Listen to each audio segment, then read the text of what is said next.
Hello and welcome to this Dorico Masterclass. This is session 4. Today will be all about MusicXML and also then playback of some of those files as well.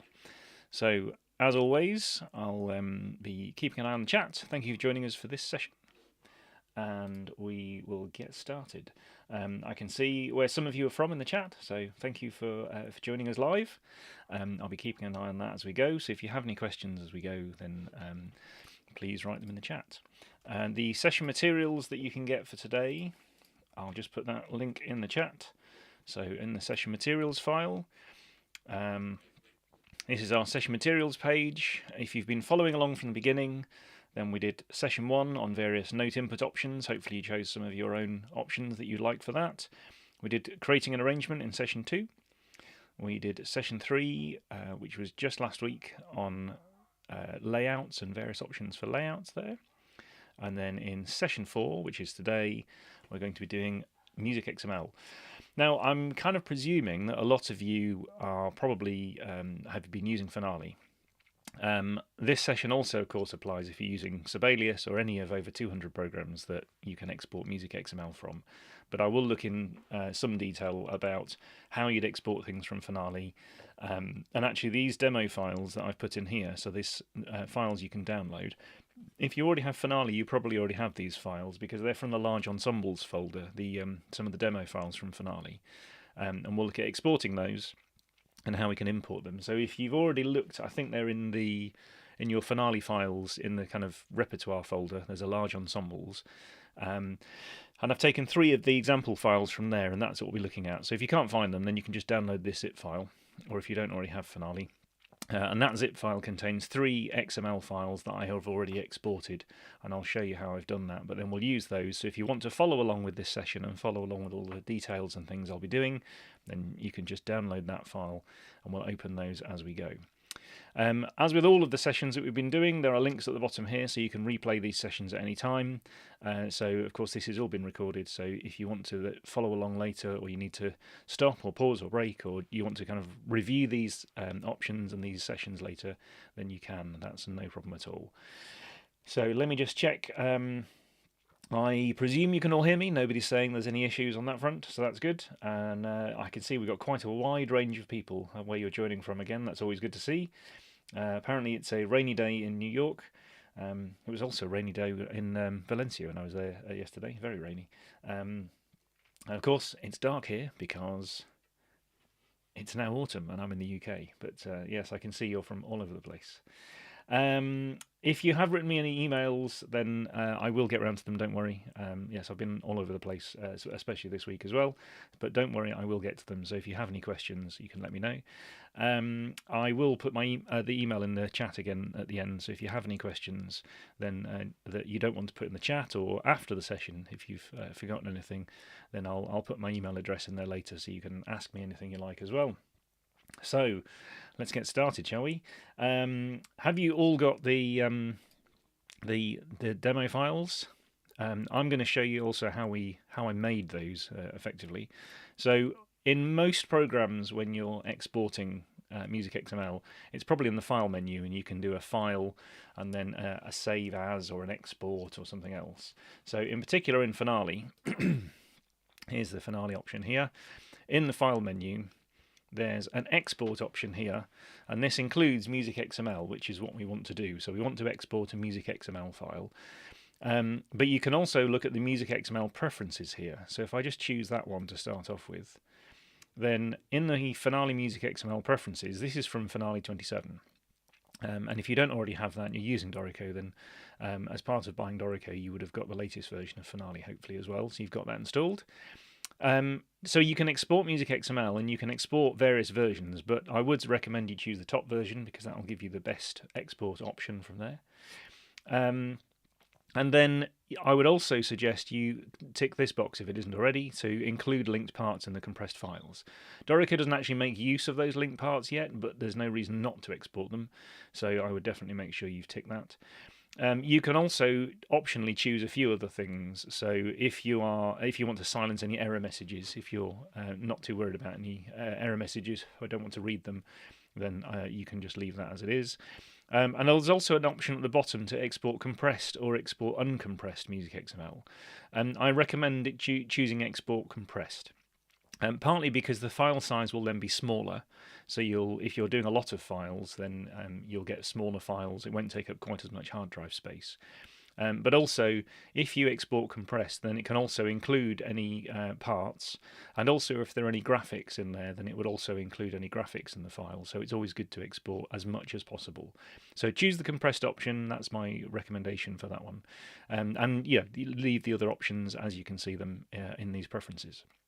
If you're doing a single file, like I have with the examples that I've given you, then you can just use export MusicXML. So when you have a Finale file open, you can then just choose File Export MusicXML, and it will export that file as a MusicXML. You might also want to use one of the other plugins and maybe export a PDF. So if you export a PDF, you then of course have something else you can print as well. And you also have a reference file. So if you wanted to look at the PDF and see what it looked like in Finale, even without running Finale, then you could do that as well. But the file we'll be using, the file format is MusicXML, so that we can then import that into Dorico. So if you then want to rework something in Dorico, do a new revision of something, then you've got as much data as possible. If you're thinking about translating lots of music, then do use the translate folder to MusicXML. What that does when you choose it is it will ask you to choose a folder. So you can find a folder of Finale files, and it will basically open each file. It will then use the settings that you've set in this preferences. So it will use the compressed options and various other things, and it will save out that file as a MusicXML file, close that Finale file, and then open the next one, and then it will save that one and close it and open the next one, etc., etc. And that's also why you might want to use those options to suppress any or silence any error messages, because if you just want it to kind of work through loads of files, you don't want to go away, make a cup of tea or coffee, and then come back and find that there's a message on your screen that you need to deal with when you thought it was sorting out all of the files. So you might want to use those options to silence the messages, and then when you run the translate folder, it will just work through all the files and saving them all out, and they'll just end up with a folder full of not only your Finale files but also MusicXML files. So actually that translate folder option is what I used on the large ensembles folder, so that I could export them all, and then I've got the files to work with, and that's what we'll be using today. So let me just check. Are there any? Oh, is there a question? Do people share MusicXML files like music or songbook? That probably depends on the copyright, I think, of those. So these files that we're looking at, because I imagine you're all using Finale anyway, then these particular files are ones that were also distributed with Finale. So they're files that will already be on your computer anyway, and then we're just going to look at those ones. But if you're sharing anything else, of course, you might want to be aware of any copyright that might exist for those files and that kind of thing. The same with sharing a Dorico file or a Finale file. Yeah, so it depends where or how you're sharing them, probably. So there we go. There's a thumbs up there. Can you also give an example for percussion XML files? Actually, one of the examples we'll look at today does include percussion. In fact, two of the examples we're looking at today. One includes drum kits, and one of them will include other percussion. So we'll look at those because there are some particular cases there. And I think what we're going to find today is with these XML files, it's going to highlight some of the differences between Finale, Dorico, or any other programs. Because it's the common issues that you might need to resolve are where either the programs differ or where there are workarounds and things that you might have done to make something work in one program that doesn't necessarily translate in MusicXML. And so we'll look at some of those issues and how you deal with those, and so that hopefully you're then a bit more forearmed about the kind of things that you'd need to do to make sure you can make these work for your sessions. So let's get started. The first one I'm going to import. So I'm going to go to Dorico over here. Here it is. Now I'm not actually going to start with any of the options in the hub here and any of the templates, although you can. And one of the things I'd say is that when you first start doing this, as we're about to do, then you'll probably open a file and kind of will work through some of the issues. But you might then, especially based on last week's session where we were talking about layouts, you might then create a layout which is your standard layout that you need for things, and so you might then have created a template. Maybe you've got a personal section or whatever your template that you've chosen, and you might actually want to start by opening your template first and then importing your XML file into that. So we will talk a little bit about that, because if you've set up things like the page template and how you want things to look, then you might want to have included that in your template so that you import the XML file into that. If you're doing that, then yes, choose your template first from here, and then you can go to File Import, and you can import the XML file into your current template. If you haven't done that yet, or you've already started looking at and importing the file, but you've got a page template that you want to use, then as we looked at last week with the layout options, you can import your page template into an existing project. So you could also do it that way if you wanted to. So to start off with, I'm just effectively going to use the File Open option here. And the first one I'm going to import is going to be this Eine kleine Nachtmusik file. So it should be in that zip file that I've given you, and it's an MXL file because it's the compressed XML file that we're going to import. So I'm going to choose that file and press Open. And then Dorico will import that, so it'll import it into a blank new project like this. Now, there is a chance that you will get slightly different settings, because what Dorico is actually doing is it's importing it into your computer, into your version of Dorico, and you might have changed some of the settings and set them as your defaults. The other important thing, actually, before you even open a project, is that you have a look. So actually, even when you're on the Steinberg hub, maybe I should have done this bit first, but when you're on the Steinberg hub here, you can go to Dorico Preferences, or if you're on a PC, it's in the Edit menu in Preferences. And when you go into Preferences, there's some XML import options here. In fact, there's some export ones as well, but it's the import we're mainly looking at today. So when you choose MusicXML here, there's a whole series of things that you want to check, and you actually want to check these before you import your file, because these will apply as the file is being imported into Dorico. So actually I'm already a step ahead behind here, which I maybe shouldn't have done. But you can now see the options that I have chosen on my system, and actually I've got very few of them chosen. So what I'm effectively doing here by not ticking these boxes is I'm letting Dorico use its own rules and its own options for how things should be imported. Now this is important, because if you're aiming to get the exact look you had in Finale in Dorico, then you might want to import some of these options, but be aware you might also be potentially importing some issues. So for example, if you tick the stem directions box, then Dorico will import all of the stem directions specifically from that file. So if you've spent any time changing any of the stem directions away from what the normal settings would be for some particular cases or for some workarounds or anything else that you needed, then if you know you want to import those, tick this box and we will import those from the file. And effectively, as it says, they'll be forced to match the MusicXML file. If you don't tick them, then Dorico will import those notes, and then Dorico will apply the standard rules that Dorico set, or if you've changed any of the options in Dorico, it will use those options that you've set on your computer for the stem directions. So the same applies for things like note durations.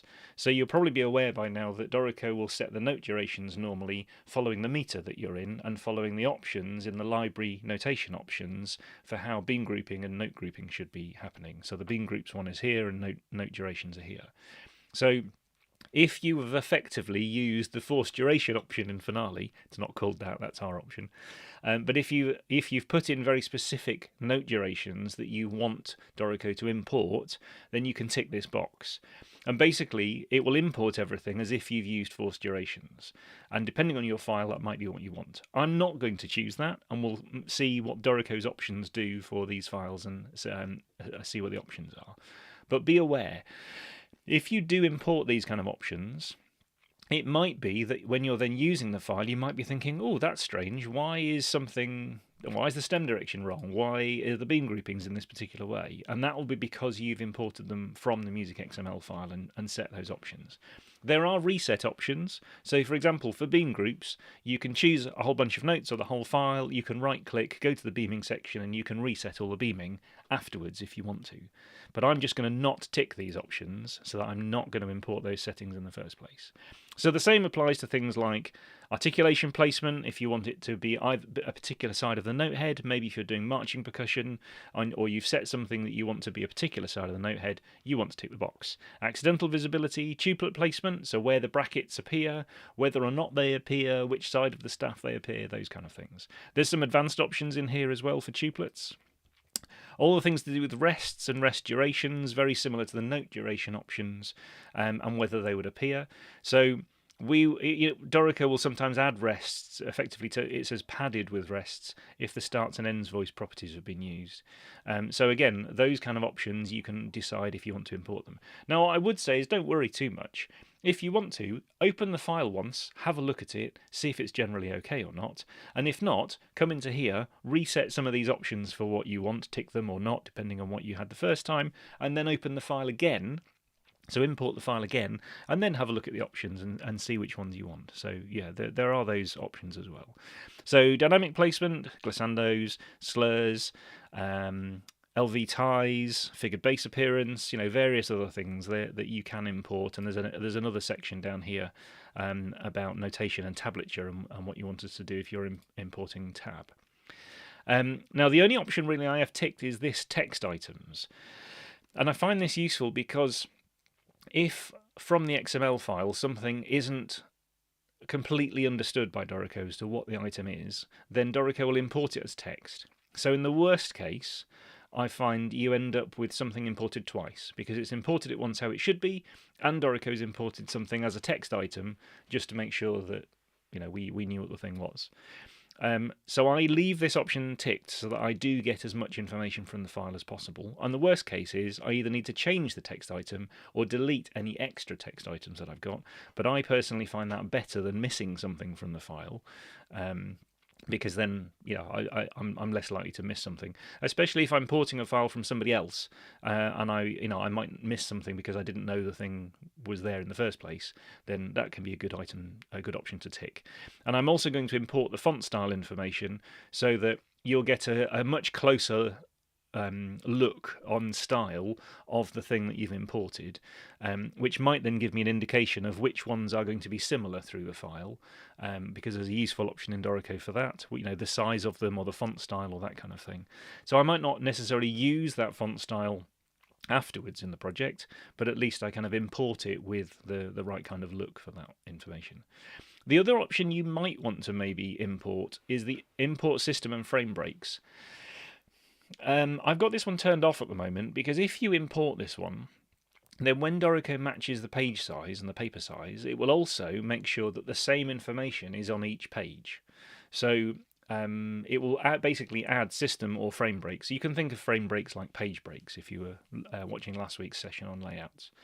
So if you want us to import that kind of information so that you get a very consistent look versus the finale file, then you can tick that box. However, I'm kind of presuming that when you're importing this, you're maybe doing it because you want to rework the file. You want to either arrange for some different instruments or make some more major changes. Because if you just wanted exactly the same look as you had in Finale, you probably either printed the Finale file or you'd made a PDF and you just print the PDF.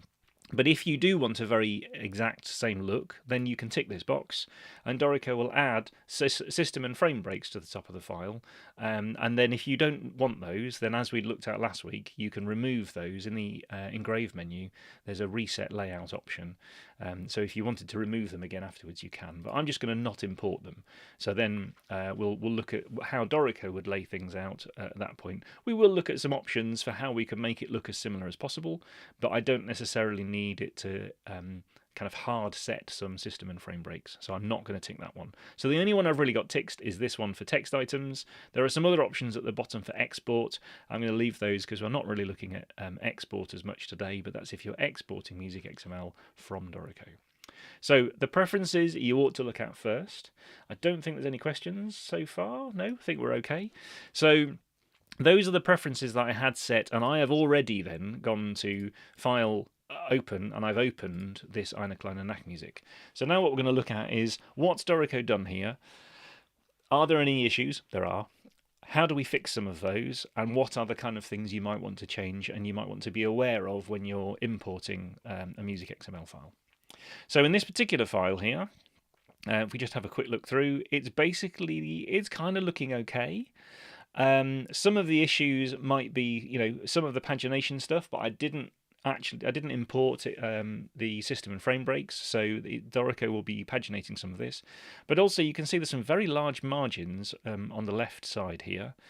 And also we seem to have the staff labels shown in full all the time on both of these, which is not what the original had. And I'll show you what the original had as well. So here's the original finale file. So it had the staff labels here, and then it actually had them turned off on all of the other systems. But that information, whether they're on or not, doesn't come across in the MusicXML file, so they've just been deleted from here. So that's why we've got a difference here. But also these margins are quite large. So we'll look at a couple of those options. Also, you'll notice from the very top of the file, of course, we've got two titles effectively, and we don't have a project composer, which there originally was. So let's look at solving some of these bits first, and then we can look at some of the other layout things in here as well. So to start off with, to see what's going on with this information, let's have a look in the file project info, and we'll see what the information is that Dorico imported from the file. And initially, in project info, it looks like it didn't import much, because it's only given us a title of Eine kleine Nachtmusik, but it hasn't given us the other information. But that's actually because when you import a MusicXML file, and because you might be importing multiple MusicXML files into the same project, it puts all the information in here, normally, in the flow information, sorry. Now in this particular case, it's also for some reason missing from this one. I'm not entirely sure why. Maybe the text was entered differently in that file. And we could have a look at the MusicXML file and see. But on one of the other examples we'll import in a minute, we'll find out that the information is actually been imported into the flow, so we can reuse it from there. But if necessary, you can rewrite things into here, of course, anyway. So you could type them in here, although actually we want the project information. So I'm just going to put Mozart in this one so that we know. And you could type all the full information if you wanted to, or add anything else, but that's where that information will be missing from.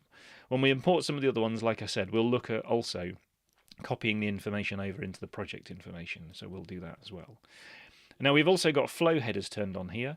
That's because at least on my system for scores, I add flow headers by default. I think it's the default option in Dorico. But as of last week, or as per last week, when you go to library layout options and you choose the flows, you can then choose the show flow headings and set it to never. If you've already done this and you've pressed save as default, then it means that your system won't have already added the flow headers when you imported the XML file. But in my case, it was turned on, so that's how I can turn them off. So now I don't have that information at the top. Also, while we're in here in the layout options, let's just have a scroll to the top and look at some of the other options. So what is imported from this MusicXML file is the size of the paper here. So it's imported letter size paper, the orientation of portrait, and also the staff size, which effectively is a 4.59mm staff, which is relatively small, and not necessarily the Dorico default option, but it's imported it from the file, and so that's what we have here. So you could then decide if you wanted to change that and make it a larger staff size, make it different size paper, etc., etc. You can change that if you wish. You'll also notice that we've got parts in here, and the parts might be different sizes and options, because when Dorico opens the MusicXML file, it actually only imports the score. So the score and all the settings will be on letter size paper, and the parts will use whatever default options you have on your system. So in my particular case, the default is A4 and size 7. In the US, you might find that your default size is letter, and probably also size 7, but your parts will have been created new. So you won't have, if you've done specific sizes, staff sizes, or page breaks and that kind of thing, then you won't have those when you import the file, because Dorico will have made new parts. So when you go down here to the violin 1 part, for example, this is a new part, and mine, in this particular case, mine is on A4 paper instead of letter, so that's something you might want to be aware of if you need a specific paper size, and the same for all of the parts. Now they look pretty good it's imported all the right options. It's also imported things like the rehearsal marks were letters inside circles, and it's imported that kind of information as well.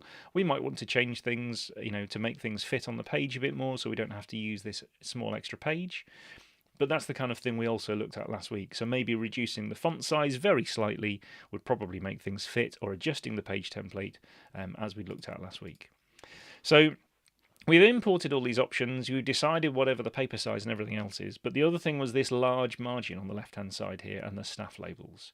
So if I go back to library layout options, then in here we've got after the page size, we've got the page margins, and the page margins here are set to top and bottom 15.82, the left is 25.45 and the right is 12.72.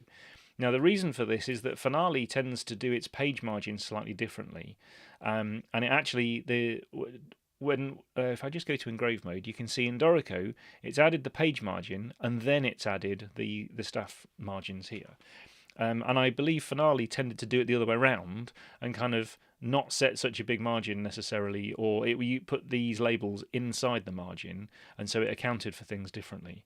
So there is an option to do that in Dorico if you want it. So when you're looking in the staves and systems section here, there is an option to say that the position of the staff labels is outside the music frame. So if I do that, then you can see now the staff labels are now outside this music frame. And that might be one of the options that you want for this particular case. I'm not sure exactly that's the best option here. The other option you can therefore do is leave them inside the music frame, but in your page setup, you can just reset this left margin. So we've got 12.72 on the right. So if we want to make them the same, I'll put 12.72 in there as well and press apply. So the other option here is then to get this, which is the full staff labels here, but they're inside the music frame here. And so we've got the same margin this side as we have this side. So your personal choice, depending on your file and how you've wanted to do the labels as to which way around you want to do those. But I just wanted to point out that I think we'll find in most of these files when we import them, we'll have some large margins that we'll want to reset one way or the other.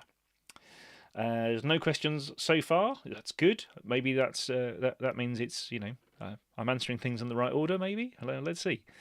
Now the other thing is in the staves and systems section here at the top, the staff labels. So here we've got staff labels shown. It says full and then it says abbreviated down here, but in actual fact they're not abbreviated. So we need to see what's going on here. So let's just close this dialog. So these staff labels, if you're in version 5, when you go to setup mode, you can expand a player here. You can click on these little 3 dots and you can edit names, and you can then find out what's going on here. So in actual fact what's going on is we've got a full name for the violin 1, but there's no name at all for the short name.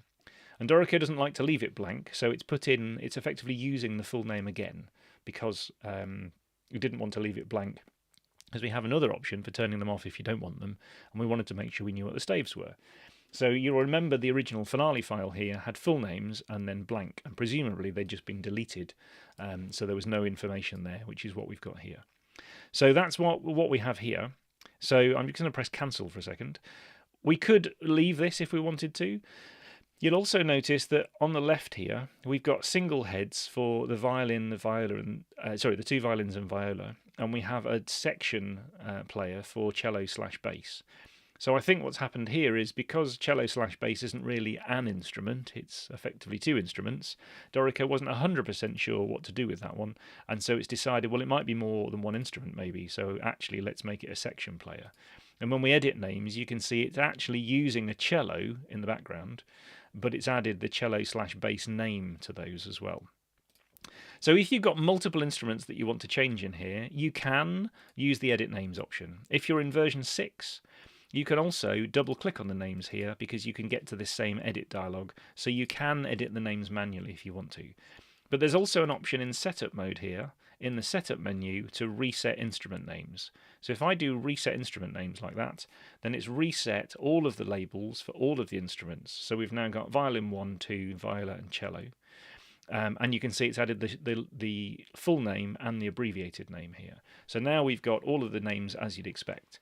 Now, if you don't want these short names, of course, if you want to match the original Finale file, in Library Layout Options, then you can just choose here, show full labels here, and on subsequent systems you can just say none. And so that will turn them off. So the labels are still there if we want them, but they're turned off by default now. This will also, by resetting these, it's reset these labels over here.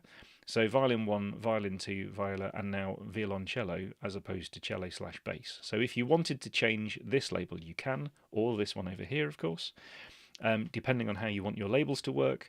And when you're in the part, this label up here is the layout name, which is this one on the right-hand side. So if you want to change this one here, change the one on the right-hand side.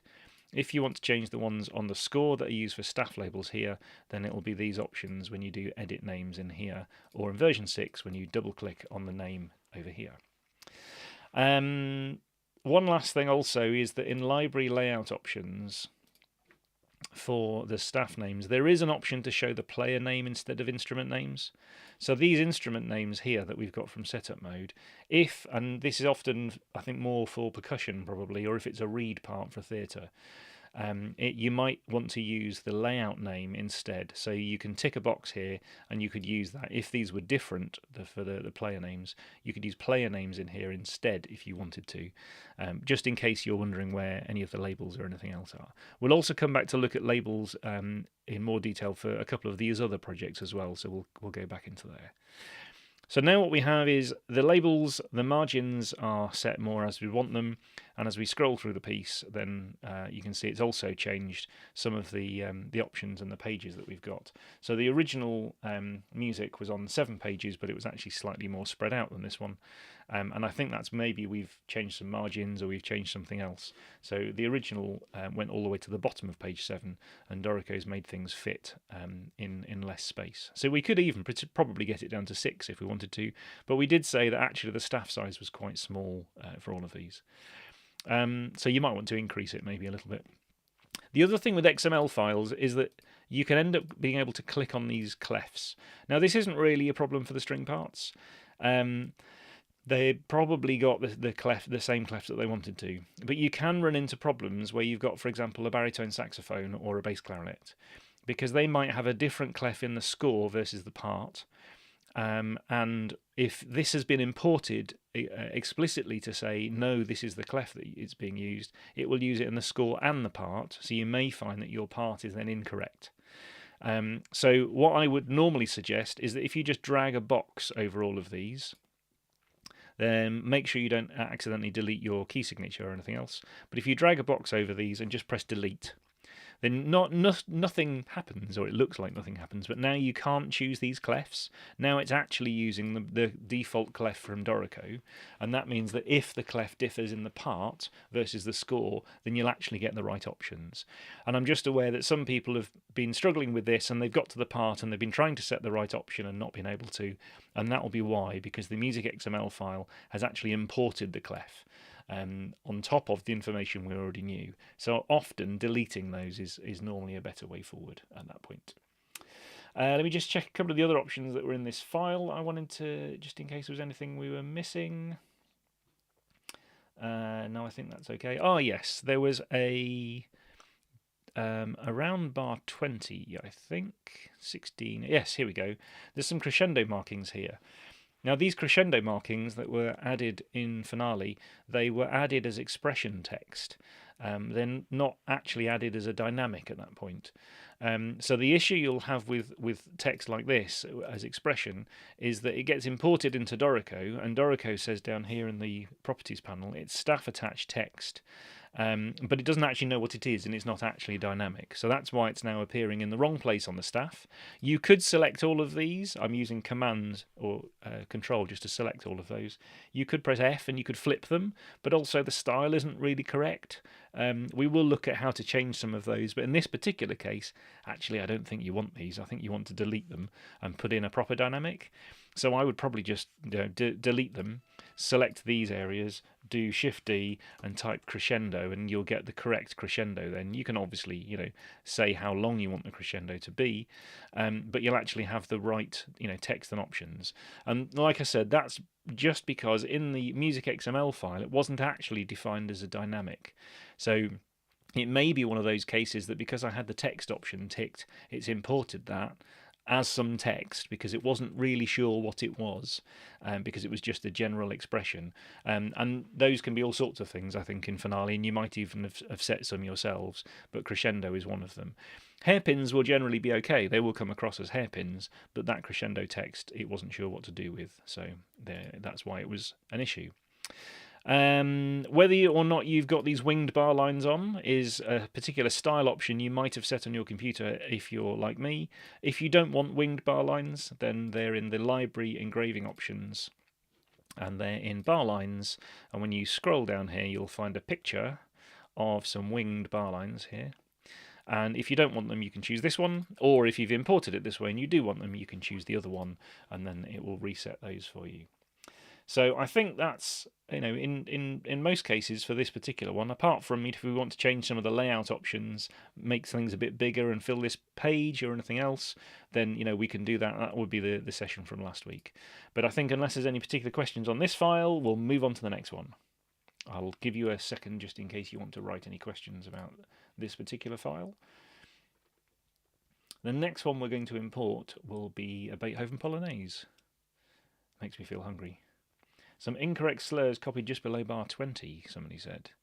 Let's have a look. Is that these ones? Below bar 20. Ah, here. They look like they're... Oh. Ah, yes. This slur should probably be under there. And I think that's... Yeah, so that might be one of those options. I mean, actually, it probably should be closer in there.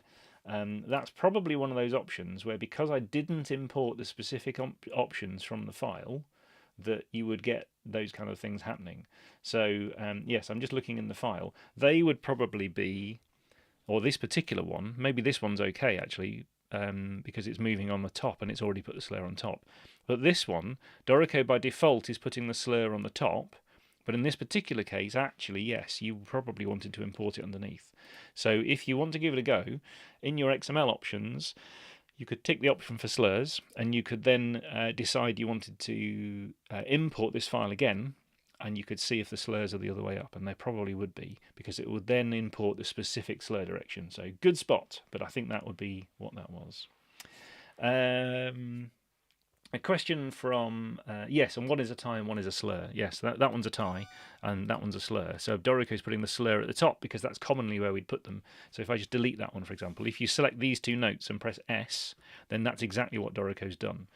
Whereas actual fact, you probably want actually to tuck it in there, possibly even in engrave mode, to tuck it in between those two notes. So Dorico's default option here to put the slur on the top isn't what you want. If you tick the box, then have a look and see if you can import those differently, should you want to.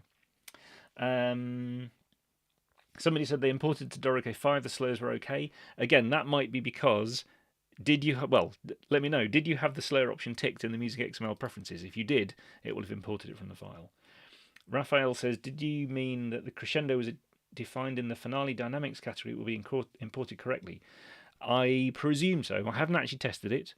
But basically, in the MusicXML file that we imported, because I had to check in the MusicXML file, it was just it wasn't listed as a dynamic. So if adding it in Finale in the Dynamics category then exports as a dynamic, then yes, that would work because we would know it was a dynamic. But I don't actually know if Finale does that or not. So let's move on to the next file, I think. Oh, hang on. When you're talking about the Finale file, are you referring to the finished Finale file or the XML Finale file that was exported? Well, all of the information we're reading in here is from the XML file. So let me just have a look. So, for example, if we're talking about this slur, this is where the slur was in Finale. But when I exported that file, I didn't tick the option in the preferences for slur direction. I didn't tick that one. So therefore, Dorico imported it as its own standard slur above the notes, because that's commonly where slurs would be, like these ones at B are. But actual fact, you might wanted it the other way around. So if you've got lots of those in your file, you want to do it. I have another finale file where the slurs were all being added underneath for some reason. I'm not even sure it was correct. And when you import that into Dorico, if you don't tick the box, Dorico fixes them all and puts them all in the right place. But if you do import those options, then they're all in the wrong place and they need resetting. So depends on your file which options you want to import. That's why that preferences at the beginning is very important.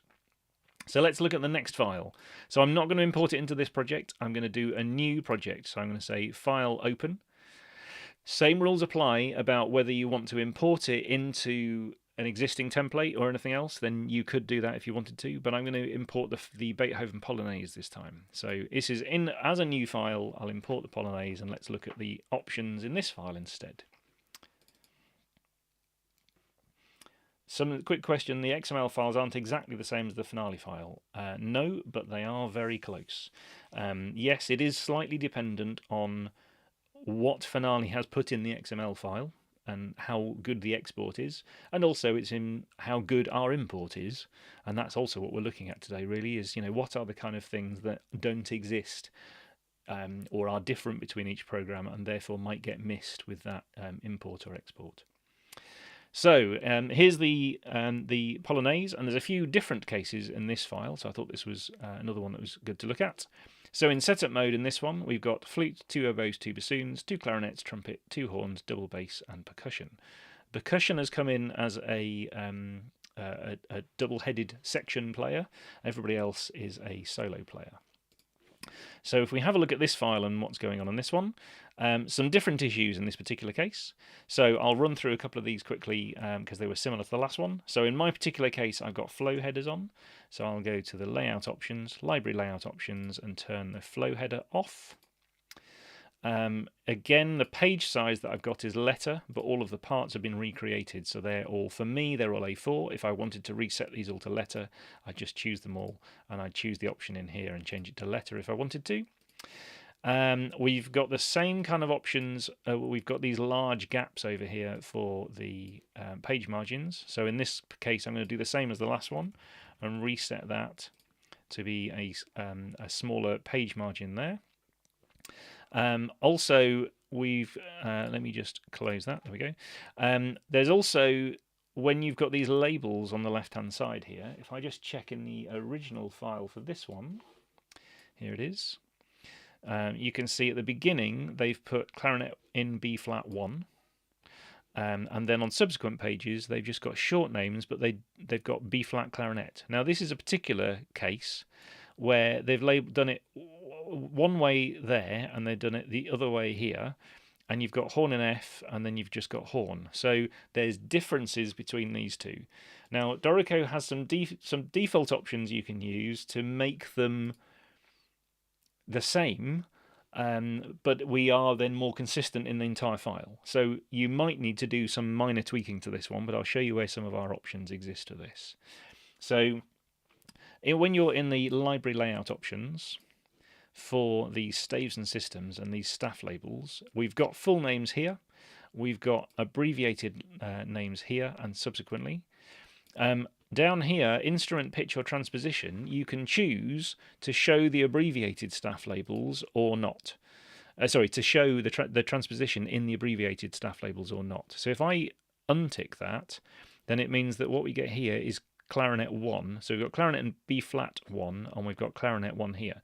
There isn't an option here there isn't an option in this dialog to say for some of them you want it at the start and some of them you want it at the end. It's an either-or option in Dorico. But what you can do still is edit these staff labels. So if I double-click on this, you can say this is currently following the layout options. But you could say you always wanted to show transposition for clarinet, for example. So if I change this one and press OK, now I've got clarinet in B flat 1 and I've got clarinet in B flat 1 here. But again, you can't change them en masse to say B flat clarinet here, unfortunately. So what you might want to do is put the label in here and actually label it as text if that was important to you for your project and how you wanted to label it. But maybe you like the consistency of keeping it all the same, whether you're showing the labels or not, and whether they're before or after. That's another option, and Dorico can do that one much more quickly for you if you want it. So that's kind of some of the staff label options. I noticed I've got winged repeats on. Maybe I shouldn't have winged repeats on today because they're in this project as well, because this is my default. So when you're importing those options, like I said, because I've chosen show wings and I've pressed save as default, all the projects I open on my computer will get wings automatically. If you don't want that, you can choose save as default. It's one of the things you can also import from the library manager if you want to do it that way. Or if you set up a template first, which might include the page styles and all sorts of other things, then you can import the file into it. So if you started a template first, open the template and then do file import MusicXML, and that will import the MusicXML into your existing template instead. And so then you'd have some different options. So if you're worried about having to change all those options all the time, there are ways to do that much quicker. Let me just no, I think that was okay for the questions. Yes.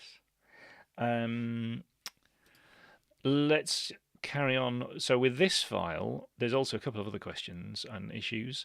So at the top up here, we've got a lot of signposts and text, and I want to see the text. So I'm just going to choose my option to turn the signposts off. I've got a shortcut for it for hide signposts, so it'll turn them all off. And you'll see what happened here is we've got tempo and a tempo marking, and then the text has appeared as a separate item that should be part of it. So in this particular case, and you can see it's also appeared down here, and it's appeared, oh no, just there and there.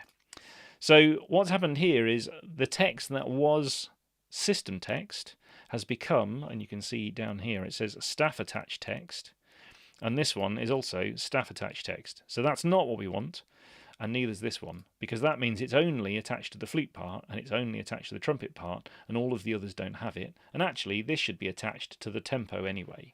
So in this particular case, I'm going to double click on this text so I can copy and paste it. I'm going to delete both of those because I don't want them. And in the tempo here, if you go to the properties panel, you can just add in the text. So I'm just going to paste in, oops, I need to put a space, paste in the text that I just cut out of there, so that now it's added that back in here. So now that is much more similar to the beginning of the finale file.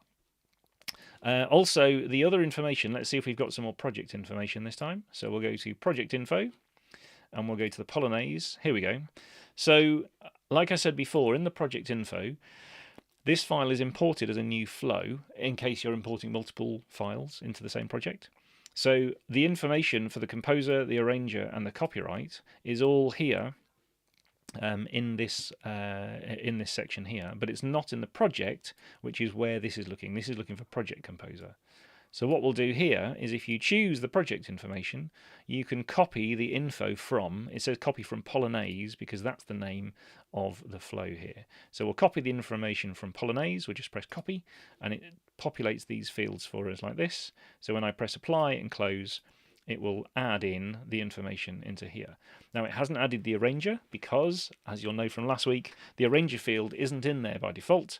It's not in our page template, and so if you follow last week's options, you can add the arranger in as your first page template. And this is certainly a case where if you're doing a lot of these files that are very similar layout, you will have hopefully made at least one of those into the correct layout from last week.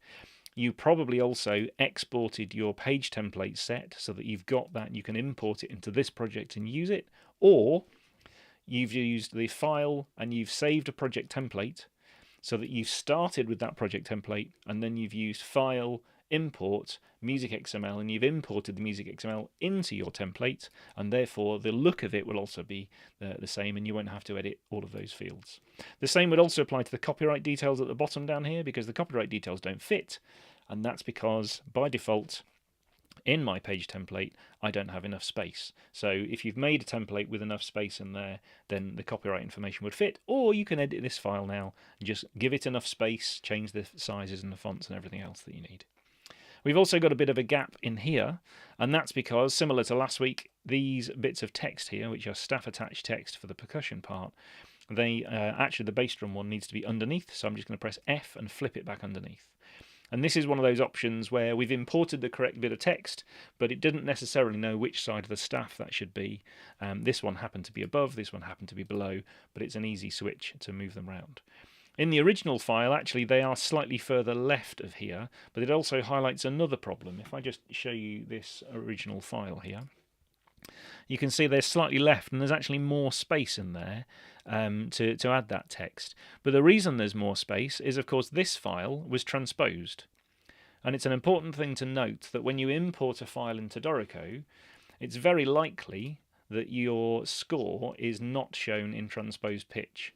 So either from the view menu, you can set the options if you want to in the edit menu, you can set whether it's concert pitch or transposed pitch. Or if I just move me out of the way just for a second, then down here in the bottom corner of the screen, there's a toggle for concert pitch and transposed pitch. This also affects your layout, of course, as we looked at last week. So if I click transposed pitch, now it will add in the extra key signatures, then the extra sharps in this case that some of the instruments need. And if you're going to be printing the score transposed, then that will be important for your layout as well. And it also means that these bits of text will now fit. So if I need to, in engrave mode, I could move these over. I have more space now again for these and the score as well, and I could move them over so that they would fit in that gap instead. So it's just important to realise that it's affecting the space, it's affecting where the amount of space you've got to put things and that kind of thing. What Dorico has done here for the percussion, and since somebody asked earlier, it has imported these as the correct items. So we've got snare drum and bass drum. So all of those kind of things have been imported. What Dorico's actually done in this case in setup mode, if I expand the percussion player here, is it's used a drum set full and it's labelled it with percussion. So if I edit the percussion kit, we've used our standard drum kit, and then we've then mapped those XML notes to the particular kick drum and snare drum that exist in that drum kit. So that's what this percussion file has done. It's identified that it was basically a drum kit, added the word percussion, and it's added these bits of text in for all of those as well. You'll also see here, now Linda's just mentioned exactly the thing we're going to talk about. We've got one very large bar line here. Now this again is probably a slight change on my system, but it's something that you might need to be aware of. So when Dorico's imported this using the preferences that I have set on my computer, the defaults that I have set on my computer, because in library layout options at some point I've set some options and I've pressed save as default. I've saved some layout options which are the defaults I want to use. And unfortunately in this case it means that in brackets and braces, small ensemble is the common thing that I was using on this system. So therefore small ensemble bracketing is what's been imported, which actually isn't correct here. So if you need to reset it, just choose one of the others, for example orchestral probably in this case, press apply, and then you'll get orchestral bracketing instead. So if I now press close, then you'll see we've now got orchestral bracketing for those. Now it might be, actually looking at the original file, that's also orchestral bracketing, so now you've got the same options that you had in the finale file. That can also impact where things like tempos display. So by default it was actually showing a tempo above the trumpet as well. So if you want to do that, then in the library layout options, then you want to go to the staves and systems option for system attached items, because these tempos are system attached items. And you can either use the families option and just say you also want it to be above brass. So I'll press apply. So then we've got the tempo in there as well. Or you can do specific players. In actual fact, and let me just check in this one. Yes. So in this one, we've also got these first and second time bar lines here. And in the original file, it's actually only showing them at the top up here and doesn't show them in here.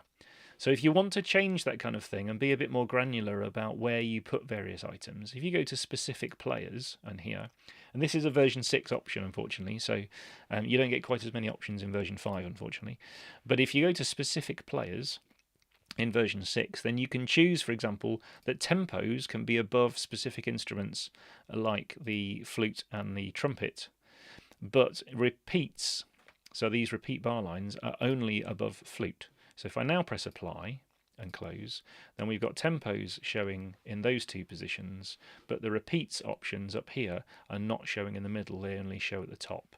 So then you can set those options if you need them to show exactly where repeats will want to show. But of course, well, I said they only exist, unfortunately, in version 6, that particular option. So now the rest of it generally looks pretty good as to where things should be and everything else. There is a change to the writ line at the end. We've imported this writ as a gradual tempo and as a system item, so it exists on all of the staves. It was actually shown slightly differently in the parts, I think, in the finale file. So yeah, you could change that if you wanted to, but I quite like the option to show it to show them like that. I think that's quite clear, and they'll show up in all the parts as well. So that one is going to, again, a slightly different case of how things have been imported and everything else. There may be some other things that you want to tweak. So, for example, I think the original one, let me just see, I think the original one was 8 pages, and we're on to 9 pages. And there could be a few other reasons for this. It could be note spacing, it could be, the particular fonts and everything else. So if you want to change those kind of things, if you go to the library menu and music fonts, for example, then you could change the default music font, and I think this file originally used Finale Maestro. So if I choose Finale Maestro and press OK, then it will change all of the fonts and the matching text fonts as well, so that we've now got Finale Maestro. And Maestro does tend to be a little bit of a narrower font anyway, so if you also wanted to, the same as last week, you can go to Library and you can go to Layout Options and you can go to Note Spacing, and you could reduce the note spacing a little. So if you're happy with things being a bit closer, a bit tighter, you can reduce the note spacing, and now we're down to 8 pages instead of 9 pages. So if you are looking to get very much an exact, or not necessarily exact, but very, very similar look to what you had in Finale, then the same music font, of course, will help. And you can also tweak those settings that we looked at for layouts last week to get more of an exact look. But like I said at the beginning of this, I presume you're actually probably going to want more to be able to rearrange this and do other things. So that might not be, the exact number of pages might not be what you need. There's also, of course, options for things like these tempos if you want to change the size of them, or the text down here. You might want to change the sizes of these. What I would recommend is when you choose some items down here and you right click on them, you can then go to text and you can change the paragraph style. So instead of just choosing one item, set up a paragraph style that you need, as we looked at last week, and then you can use the change paragraph style option and choose the new paragraph style that you've imported. So let's say it was small italics that we wanted to use for this one, and it will change them all at the same time. That might not be the option you want here, but create those styles that you need, and then you can just choose more than one item, and you can change all the paragraph styles at the same time to get the same look. For items such as these, like tempos and things which already have styles set, they'll be in the library paragraph styles. We looked at this last week as well. And so things like tempo immediate will be that particular option here. So if you wanted that to be bigger, so I think maybe, size 14 or something, then you can change those and it will change those for you in here. There was one other thing. Oh yes, if you want to change the look of all sorts of things, so the text, we looked at how the styles flow last week as well. So in library paragraph styles, you could, for example, say that the default text could be, instead of Finale Maestro text, maybe we want to use our Splentino font, and press OK. So then it will change all of these text items that use the default text as their parent, and it will change all of those over. So you can then get the music fonts that you want, you can change the text styles that you want, and very quickly get to the look that you want for this project. There's more information on all of that about paragraph styles and everything else last week, so if you haven't watched last week's session, on that session materials page on here where you downloaded the file, scroll up a bit, you can watch one of the sessions from last week where we talked about all of those kind of things when we were looking at layouts. So I'm going to move on, I think, to the next one, but let me just check for the comments first. Hang on a second. from what I understand, there are settings that need to be made when exporting XML files from Finale, just as one needs to make settings in Dorico when importing. So yes, at the beginning of this session, we looked very quickly at the Finale options. There aren't many Finale options to include, really. It's just mainly choose compressed because they're smaller files, and choose those options so that you get the best option. So MusicXML 4 will give you the best option, and that's what I've used to import these. But yes, in Dorico, it's then, depending on what the project is, it's those Dorico MusicXML import preferences to say which ones do you want to import. And you might want to try the file with the settings in either way so that you can then see what gives you the best option. But in this case, all the options I'm showing you here, I have all of these options turned off apart from text. So it's making a good job of this, and I will show you in the next file as well some other settings if you need to reset some of those things. So that's useful. Linda, yes, I answered that one. Clarinets are normally above bassoons. Oh yes, in the original file they weren't. So what Dorico has done here, again, it's imported these exactly as they were in the original Finale file. I'm not making it up, honest. So they've got oboes and bassoons together, and then clarinets underneath. I believe it's probably an Asian style, or maybe this particular arranger. So if you wanted to change them, yes, of course you can change them, no problem. So just behind my head, let me get out of the way again. Down here on the bottom, there are options here for a sort option. So it's sorting in orchestral order normally, but we've then overridden it because you've got the XML file imported. So if you just click on that button, then it will reset these into clarinet bassoon instead. So it will reset the order, which also affects your score if you want to change them. Or you can just click on these and drag them. So if you wanted to drag these around and do it manually, if you've got a completely manual order you want to set, you can click on them and drag them. And what that also does is it unsets this sort option so that it doesn't start resetting things for you. You check that the sort by right-clicking on this button is set. And if you want it on orchestral, then you can set it, and it will then switch everything around to standard order if you want it that way. But yes, that applies to all files, really. Let me check out the questions. Does Dorico use the same music font as Finale? Oh, well, we just covered that one, but no. We use Bravura by default, but in the library music fonts, you get a whole bunch of Finale fonts that are installed with Dorico, so you can use those as well if you wish. It's personal preference. There's also, if you look on the Notation Central website, then there's other Smoofle fonts you can download. So there's all sorts of Dorico fonts you can download as well if you want to. The repeat endings above each staff in Dorico 5, you can show them at the top, but I don't think you can turn them off in the middle for the brass parts there. I'd have to check, but I don't think we had that option. I think the only way you could do it would be if you didn't show the tempo at this point. So I'm not sure which way around you might want it. I've also noticed, of course, now my trumpets and horns are around the wrong way as well. So that originally this file was this way around, so that there was a gap at the top for the tempo to fit. So I think you were a little more limited, I think, in version 5 for how those fitted, and without doing any manual workarounds or anything else. So. Somebody asked a question about a 3-verse and chorus file imported with the chorus as part of verse 1. I might need to have a particular look at that file if you've got something there. But again, it may also be how it was exported. But if you want to send me the file, I'll give you my email address at the end, and we can have a look and see what's gone on there. I'm going to move on to the next file, and we'll look at that one. And then I also want to look at some playback things as well today, and how we can easily switch these for various playback options. Yes, MJL Dorico's great at handling repeats in the middle of bars. Not a problem at all. Stick a bar line or a repeat bar line wherever you like. Not a problem at all. So the next one I'm going to import is file. I'm just going to go file open. Again, I'm not using a template for this. I'm just using my defaults on the system.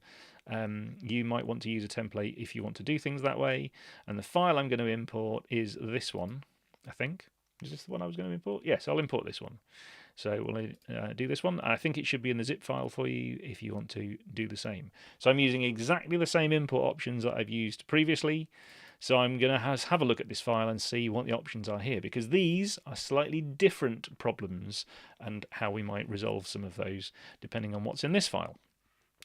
So here we've got some really big gaps at the beginning here that we need to solve, with things looking a bit squished. So it's trying to make things fit. We've got some issues with text items. There's some issues going on here as well. So there's all sorts of things in this file that we might want to look at, and we will do so now. So in this particular file, let's just have a look in project info. We have, again, all of the information imported as part of the flow. So I'm just going to press copy and apply, because that's going to add in some of the right information, although it looks like we still didn't have a composer. Oh, I did it the wrong way around. Did I? No, I did do it the right way around. Yes, copy that over. But yes, so there still wasn't. Oh, I did it the wrong way around. Apologies. Apologies. Hang on a second. Discard the changes. Go back. Copy the information from project to here. No. Copy the information from here to project. That's much better. I was a bit quick, so we've imported some of those options. I'm going to turn off my flow headers because, again, they're on for me by default. I'm not quite sure why in this project, but again, Finale has decided to still use letter size paper and a very small custom staff size, but we will leave it for now because they made it fit in their version, so I will leave it for now. I would probably, for this many instruments, normally use larger size paper. Now, the issue over here is twofold, I think. Partly these big margins again, so library layout options, and I'm going to change my margins so that they're the same again, so 12.69 in this particular case. We did look last week as well, if you prefer to work in inches in here, that's no problem. You can set that in the Dorico preferences. You can also type inches into here, so if you type 1.5 inches and that kind of thing, then Dorico will work it out for you, but I don't want to do that in this case. I'm just going to make mine the same in millimeters. But this is causing us large problems here with the percussion labeling, and that's what's pushing all of the rest of the music away, which is very annoying. So what they did in the original example is they actually had changed these labels, and effectively what they'd done. And in version 6, like I said, you can just double click on these. In version 5, you can edit it from setup mode, and they effectively had done this so that they'd made all of these shorter, and I think they'd also maybe used some other font sizes or other labels for things in here. But just very quickly to show you how it would work, I'm just going to double click on these and edit these labels so that we get the line breaks that we wanted. I think mallets was also probably going to be mallets, bells, xylophone, or something like that. So so that's what's affecting the space. So I've just done that to show you what was affecting the space in those kind of cases. We've also got some issues here where the group labels weren't being shown, but actually there's more issues even than that. So we'll come back to some of these because these instrument labels there's various reasons why they wouldn't be right. Also, the original was transposed, so that we've got a lot of collisions here and very low notes, for example, in the baritone saxophone here, because they should be transposed, and that's why we've got lots of notes here. So as I said before, when you import a file, it's all in concert pitch. So if I just get out of the way, get out of the way that way, John, and then go to transposed pitch, then there we go. So at least that's helped a little bit with some of the collisions, and now we can resolve some of the other ones. I think that some of the other spacing issues here are to do with some of the other things on this page, or maybe even the staff size, which might need to be slightly smaller. But you can see we've got some issues here with some larger gaps, and these might be to do with things like these labels.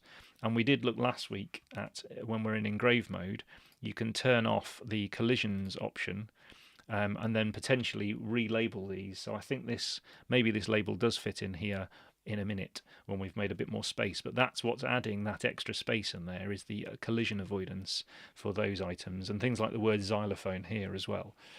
So in this particular project, there's a few other issues that we need to decide which way you want to resolve them, because well, for starters, actually, let me just check and see what happens with our bass clarinet and baritone saxophone. I'm going to choose a rest here. I'm going to press W to go to the part, and you can see the bass clarinet part is in treble clef here, and it's in treble clef here.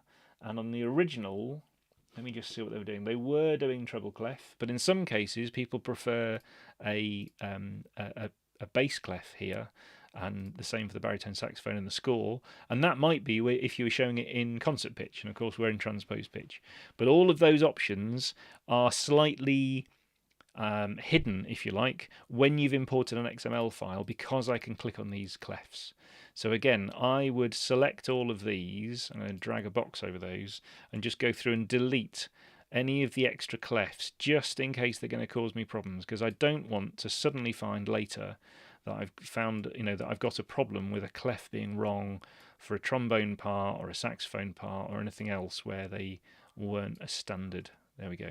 So I've pressed delete on all of those. It didn't look like anything happened, but now I can't choose them. So now Dorico's applying more of its own options for how they would display. In this particular case, the bass clarinet is still in treble clef here, it's still in treble clef here. Not a problem. But in some cases, in some projects, you would potentially have found that was an issue. So now, the other problems with these instruments, let's go for example, the flutes up here. So this will really depend, what do you want to do now? Because by default in Dorico, we wouldn't have said flute 1, 2 like this. We would have been using condensing. So we would have added 2 flutes in here, and we would have the music written for 2 instruments, and then we would have used the edit condensing option to condense them back down to 1 staff. And that would solve a number of things. It would mean that we would get 2 individual flute parts, which I don't think they had in the original file. They just had a combined flute part. Now, and if we go and look at this flute part here, you can see it's okay for most of it, but there are no labels in here to say, when they're to divide. We don't know at this point if actually it's 1 flute or 2 playing. We presume it's 2, but we don't really know. So those kind of things are potentially things that we might want to solve, we might want to change. But if we want to change them, then we'd have to work through this file and edit those. So for example, you could choose some of these bars here, and you could filter the bottom notes and you could move them to another flute and that kind of thing if you wanted to. But that would also impact the labels that you get here automatically, and it would also impact some of the other labels that you might get through the score, and through the parts. And so the question really now is, have you imported this because actually you want to solve some of those issues and create the correct number of parts and get the condensed version and that kind of thing? If you do, then there's a little bit more work to do on that side. And actually what you probably want to do at this point is go to Galley View so that you can have more space. You can add more space if you need it in Galley View anyway. So there's an option in the library layout options for vertical spacing, and if you were working on this project, I'd set this to something like 150 or larger, so the minimum gaps in Galley View, if I do that, so that you've got more gaps to work on. Potentially I would also go to setup mode. Well, no, I would add at least 1 more flute, or maybe I add 2 more flutes, make those flute parts look correct and delete this original flute, maybe, if that's what you want and you want to make the original part, the parts all look correct. It would also affect things like the mallets, the bells, xylophone bit here, because this text at the moment, let me just go back to page view, this text is manual text, which has been added to show you it's the xylophone. But if you were doing this in Dorico, then instead of having a single instrument here, is this behind my head? It is. You duck. If you've got a single instrument here, which is actually a xylophone labelled mallets, bells, xylophone, with some manual bits of text to change it. And we wouldn't really have done that in Dorico.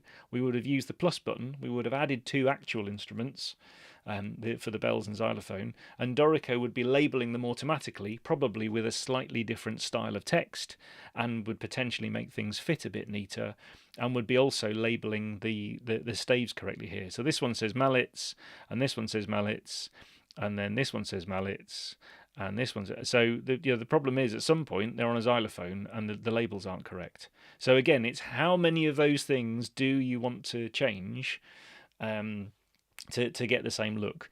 You could just make this slightly smaller, make it fit on the page and print it if you wanted to, but that doesn't necessarily help you with the parts and various other things. So there might be the reason why you're importing this in the first place. This also affects things like here, where we've got alto saxophone 1, 2, and here they have actually labelled A2. But like I said, in the flute part earlier, they didn't. So some of those things might need resolving. And when you do that for the saxophones, you won't need this little A2 text. And when you delete it, you can get some of the staff spacing back here and that kind of thing as well. There's also some dynamics here, which are, because of the way Dorico's imported them and grouped them all together, then it's causing some spacing issues. You could ungroup them, but actual fact, there's some other things that need sorting out with some of these instruments anyway.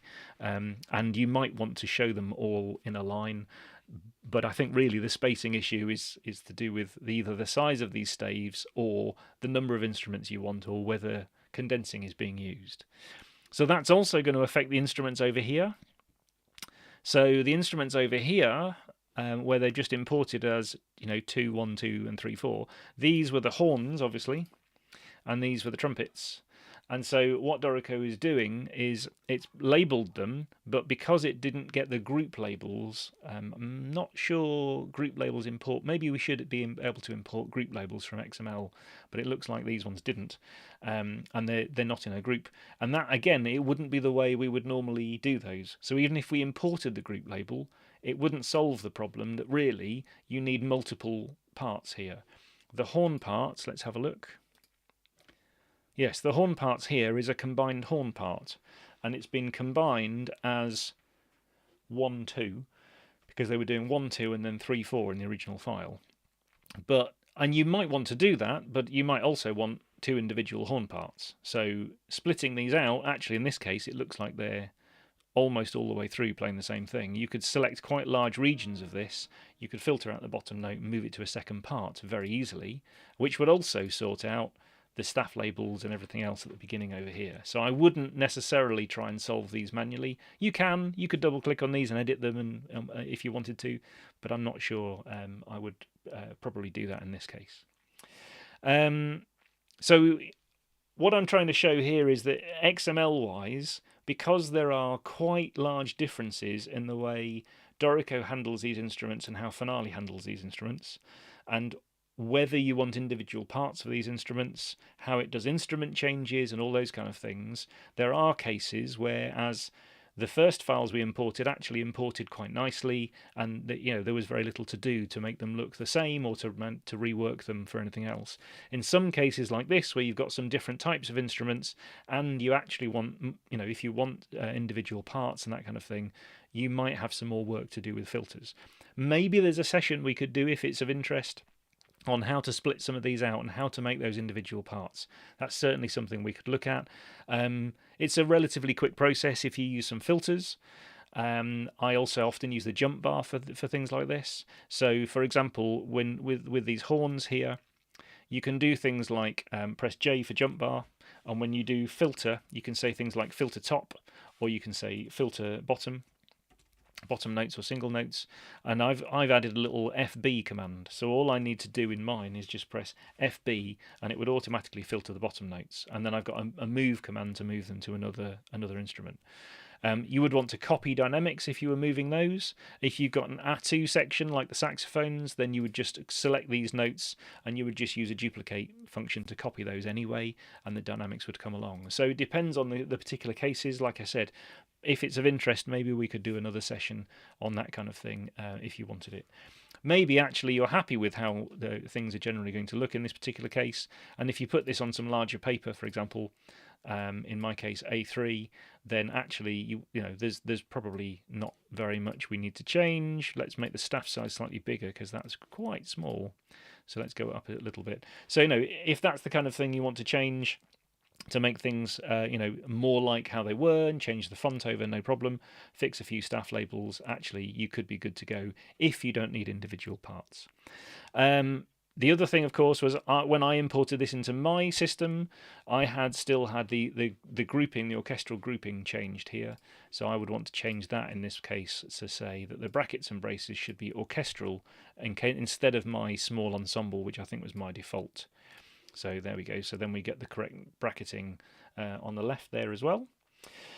There's also a few other things to be text, but just let me check some of the questions. Bear with me a second.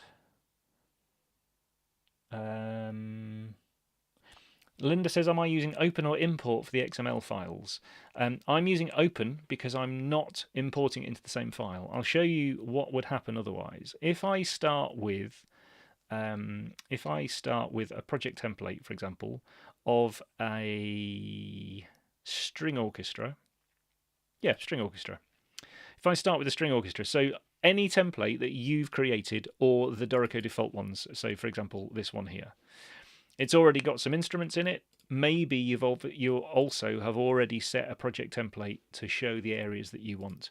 If you were doing that, then you would use File Import, and you would import into this existing project your XML file. So in this case, we could import the first one we did, which was Eine kleine Nachtmusik. And if we imported this, Dorico is going to say, do you want to create new players or merge with existing players where possible? So I'll say merge, because I've got some strings in here anyway.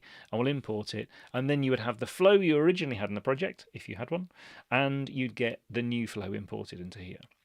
So that means you would then get the settings that were in this file applied, and the template from this file would be applied when you'd imported it. If you don't want the extra flow, you can come into here, you can choose a flow, you can press delete, you can delete the flow that you didn't need at the beginning, so you've now just got the flow you needed. You will notice here we've got some interesting things going on with these instruments. We will come back to that when we look at playback type things in a minute. But that's one of the options you could use to import into an existing project, into an existing template that you have. I'm just going to close this one because I don't need it. But in what I've been doing is I've been opening them as a new project every time with my default settings on the system, on my system. So I go to File, Open, and I use that, and I just open a MusicXML file that way. There's a couple of other people answering about what they do in the chat about those as well. Is there a way to have different casting off settings for different pages or selections? No, but the casting off is normally things like 4 bars per system and that kind of thing, which you normally want as a standard setting. But we did also look last week if you then want to move a bar onto the next page. So if you want to override a few things, so set your casting off as a general, for example, jazz charts, 4 bars per page. Or 4 bars per system, depending on what you're doing. And then you can override those little in individual cases, like move an individual bar to the next page and that kind of thing, using these move to next and move to previous system options. So you can do those in cases where you need to do it. But the casting off itself is across the entire project at that point. And that we did look at that last week as well. So there's more detail on that one in that option. Does Dorico use layers as in Finale? No, but we have our equivalent is voices. But if you're wondering if that solves these kind of cases, then not really, because we would use the condensing option in Dorico. If you want more information on condensing, then there's some videos on our channel already about how to make condensing work. And like I said, maybe if it's a kind of taking this and then making condensing work, maybe we should look at that as a different section. They're also not limited, yes, as Frank said. Hello, Frank. They're not limited to only 4 voices, although we very rarely need voices. For this kind of work, you don't need voices. Whereas if this was for a piano, you'd use voices. But if this is for what are we on? Whatever instruments these are at this point, I've got lost. Oh, it was horns I was looking at before, wasn't it? The horns down here. If you're doing this, you'd actually set up 2 individual instruments, and Dorico would do this automatically for you. No problem. So, Dave says that would be useful. Hi, Dave. Is that the condensing one? Kind of splitting this one out as is that what you mean by useful session? Let me know in the chat. I imagine it is, but yeah, just let me know. So the other thing, a couple of things I wanted to look at in this one is the percussion.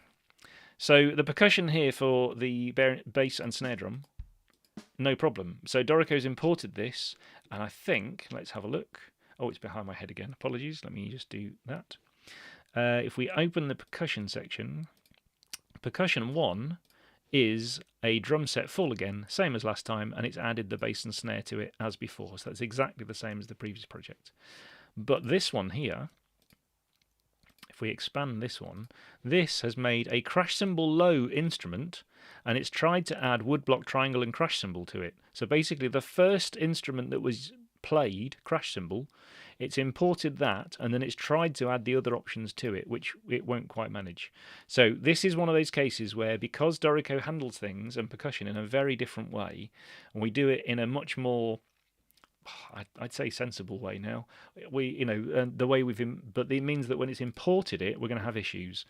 So the original file, this crash symbol, Dorico's put on the center line here, and that's only because down here, when we edit the percussion playing techniques, we've got just a crash symbol and it's only got one technique.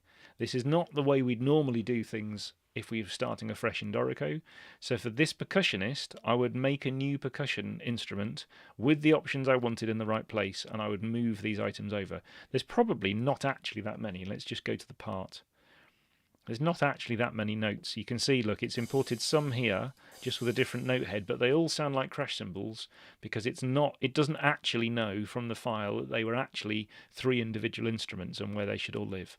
So it's a relatively quick thing actually to sort these out, but they haven't imported correctly because Dorico from the XML file was just told it was a crash symbol, and so we handle things differently when it comes to these other instruments. If you had split these out in Finale, if you had 3 individual instruments, crash cymbal, woodblock and triangle, that would be even quicker to import because we could import those 3 separate instruments as 3 separate staves and combine them in a much quicker way. So if you've got percussion that isn't done this way, but they're individual instruments in your original Finale file, it would import in a much better way. But in this particular case, it's trying to take that combined look. It's a bit like the condensing. It's trying to kind of take that combined thing and work out what it was. So this percussion part would also need sorting out in this particular case.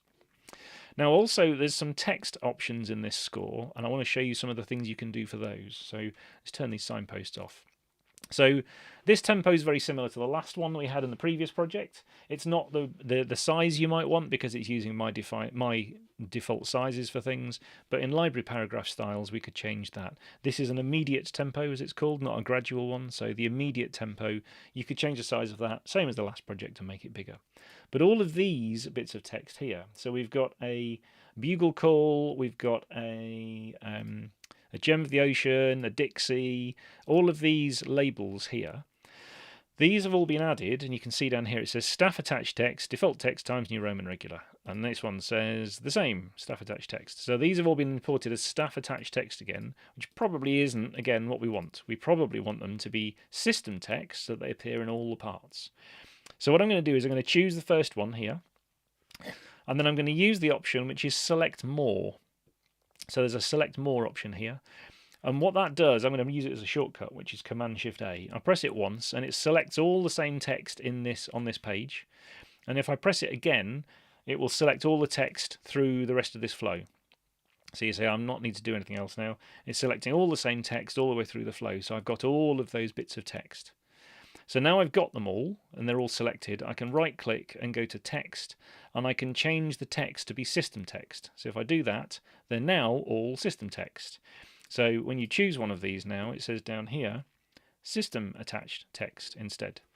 So now they're all system text, so they will appear in all of the parts. And if I select them all again, there's also an option to do change paragraph style. So if I do change paragraph style, I could now set a paragraph style for them all. In this particular case, I'll just choose small italics again because actually they were italics in the original file that I imported. So now I've changed them all, and if I go to any part, like this bassoon part, then they now appear in here. Maybe some of these need to be adjusted slightly as to where they would sit. Like I said, the formatting of the parts has been done automatically because Dorico has just imported everything, made a new part out of that.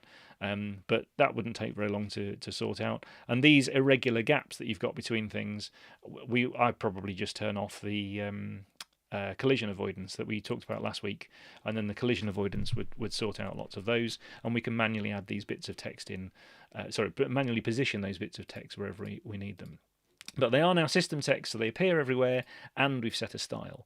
What I'd also possibly do is in the style, for the paragraph style, for that particular bit of text, small italics, I would choose a size in parts. So if I needed a different size in parts so that it was slightly smaller and would fit in the parts better, I would choose that option as well, and then that actually might solve a lot of the spacing issues in those parts. So for all of those kind of things where you want to select multiple bits of text like that, then just use select more. Choose the first one and use the select more shortcut a couple of times, and it'll select all the same bits of text. I'd also check to see if they appeared anywhere else, because sometimes they've been imported as extra bits of text somewhere in the project. Like I said before, these little A2s, you could select all of those and delete them when you don't need them later, because you'll probably sort out the alto saxophone parts to give you 2 parts instead of 1 combined part, so the players actually clearly know what they're playing. So that's kind of some of the options. I wanted to show you a different case with this one where there's transposition, some of the labeling things we want to look at. I would probably say we want to split out these parts now in Dorico so that we've got actual separate parts instead of these combined parts, which would sort out the labeling for us as well. We could automatically turn on condensing to get the condensed view, no problem, and that would then sort things out. The other bit was it would take me a couple of minutes to sort out a percussion part, just so that I had 3 actual percussion instruments in there. But that might be a particular case for this project. It might not be something that you have in your project. So that was hopefully on. There's another one. Ditto on splitting parts session would be useful. So maybe that is, yes, maybe in the near future we can do another session on that one. There's lots of these live stream sessions we've done before. In this video that you're watching, there's a little Dorico logo underneath it. And if you click on that and go to our Dorico channel, there's all sorts of videos in there. Or if you Google things like, what did we do one on? There was one where we did some Mahler, wasn't there, called Enter a Symphony, I think. So if you search in our channel for symphony, then there's one on how to set up, a symphony orchestra type thing, and then do note entry and that kind of thing in Dorico. There's one of those sessions, but I think there's more than 50 or 60 of these live streams of all sorts of different topics that are there. But if there's one that you can't find or you think we should now do, then please let me know. I'll put my email address in the chat at the end so you can find out how to email me and suggest sessions that we should do for more live streams. Which led me on to something else that has now just escaped my brain, so I'll come back to it. Now, I want to look at a couple of playback things, because when you're doing some of these imports and things, you also probably want things to play back properly. So we want to look at a couple of those. So let's go back to the first one we did today, the Eine kleine Nachtmusik, because it's less instruments to deal with to explain some things to start off with. So in this particular case, we've got 4 stringed instruments. And what Dorico has done is when it's imported these, if you remember from the beginning, we got single-headed players for the 2 violins, viola, and we got a combined one for the cello due to the previous staff labels that we had in here, and it was kind of a condensed version. I'm sorry to the person who doesn't like the AI thumbnail. If that's the biggest problem, I apologise. It was just a quick thumbnail to put in there because we hadn't done the session yet, but we don't normally use those. It was just a quick option, so I apologise. So we've got these single instruments in here, and we've got one of them as a section instrument. So the difference here is that for playback, if I go to the play, it's using our playback template, our default playback template. And you should find now, in fact in Dorico 6.1, it's using our auto playback template. And what our auto playback template has done is in play mode, you choose the VST MIDI option here. It's loaded Hallian Sonic. And for each of these instruments, when you go to the track inspector, you can see violin 1's going to Hallian Sonic channel 1, this is going to channel 2, this is going to channel 3, it's loaded in the expression map, and this one is going to channel 4. So if you click on the little E for any of these, then it will then show you this interface here. And in this one, it's showing we've got solo, violins, viola, and then cello. And when you go to edit, and if necessary, click on L1, it will then show you the instrument that it's actually using. So when you press play, this is the instrument that you hear. Now what's happened is because in setup mode we had single instruments here, we've got solo sounds for these 3, and we've got cello here, when I choose channel 4, is loading from Iconica Sketch, and that's a section of cellos. Maybe, because it was cellos and basses actually in that part, maybe that's okay and that's what you wanted. But there's also cases where I've seen Dorico's imported instruments and it wasn't sure one or more of the string section has been imported the wrong way around, either as a section or as a soloist. So at the bottom down here, you can add in more players. So if I wanted to change these all to be section players, I can press this button 3 times to add in 3 empty-handed section players. I can press escape to get rid of the dialog that's going to choose instruments. I can expand these players and I can drag these down to be, there we go, 2, 3, to now they're all section players. I'll put the cello at the bottom again so it resorts the order. There we go. I could delete these if I wanted to, but they're empty-handed players, they're not needed. So now, if I want these to sound like section players, if I go to play and go to playback template, and all I'm going to do with the auto one chosen is just press apply and close. The little green play button will disappear temporarily, and then it should come back again. And now in play mode, it's loaded everything as slots 1, 2, 3, 4 again, but this time it's loaded these and it's used the Iconica sketch for all of them. So now they're not soloists anymore. So if you wanted the opposite, if you wanted the cellos to be a soloist, you could do the opposite. You can create a single player, you can drag that down to the single player, you can press reset for your playback template, and it would reset all of these to the correct instrument. So if you have imported anything, and and you've got any issues with that, if you've also been changing any of the order of things, or adding more instruments, or deleting instruments from your project, it's also a good idea just to go to playback template and just press apply, and it will reload only the current needed instruments in that project without anything else. And if you have any other playback issues with a particular file, so for example, if playback is generally okay, so you've been to edit device setup and playback is generally okay and is on the right output and it's generally working, but there's an issue in this particular file that you're working on, then what you can do is just go to playback template, just choose the auto template in Dorico 6.1, apply and close, and it will automatically do it. In earlier versions of Dorico, just choose, it was a long Iconica named playback template, so choose one of those, just press apply and close, and it will reload all of the samples for you, and it's a good base position to be in with all the samples correct. Now, if you want to choose some other playback options, so maybe you want to use some of the finale sounds you had previously, there is a playback templates page that we have. So if you, I'm just going to put this in the chat. It's not linked from our resources page, but this is the playback templates page.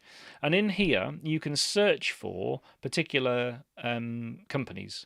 So if you've got a sample library that you own from another company, you can find a playback template for that. In this particular case, you can also search for Finale or Garitan. So if you wanted to use one of those, there's the Finale default sounds, and there's the Garitan Personal Orchestra if you bought that one alongside Finale. And you could use those sounds if you wanted to in Finale. There's also a Jazz and Big Band template as well. You can press download. It'll give you a file and some information actually in that same file. And it will tell you how to import it, which is you go to playback template, you use the import button and you import it into your list. Now I've got a lot of other options in here, so I'm just going to search for Finale in my list. Oh, I know, I can't type. I'm going to search for Finale. So there's a Finale defaults, and if you then just choose that playback template and press apply and close, Dorico will automatically load all of the sounds from the Finale default set of instruments instead. If you're using GPO 5, Garitan Personal Orchestra 5, there's a GPO 5 template, and you can import that one instead. You might not have these other ones. I've been creating all sorts of other templates, don't worry about those. But the GPO 5 one, if you press apply and close, will automatically load all of the sounds from that one instead. So if I just, for this one, for example, if I press apply and close now, then it will do the same. The little green play icon will disappear temporarily. It should come back, and you can see now it's loading all of those sounds from Garitan Personal Orchestra instead. Just wait a second while it does that. Talk amongst yourselves. There we go. So now if we go to play mode, now we've got different expression maps loaded, and these instruments here are all loading using in the ARIA player using samples from the Garitan Orchestra instead. Now again, they might differ depending on whether it's a section player or a single player that you wanted to be in here, but it will load all of those sounds automatically, and you can tweak them and change them and do anything else you want, as with any other VST library. If you have other VST libraries that you have used or want to use, then you may also find that there's a playback template in here already, potentially.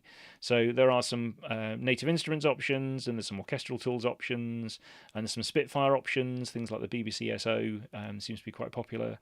So there's various other things you can get from here. If you can't find what you're looking for, then you can also ask on our forum. if anybody else has already done a template or some expression maps, there are some expression maps now available from Babylon Waves. So there are expression maps available for you to make your own playback templates if you want to as well. But another popular option that a lot of people have used is Note Performer.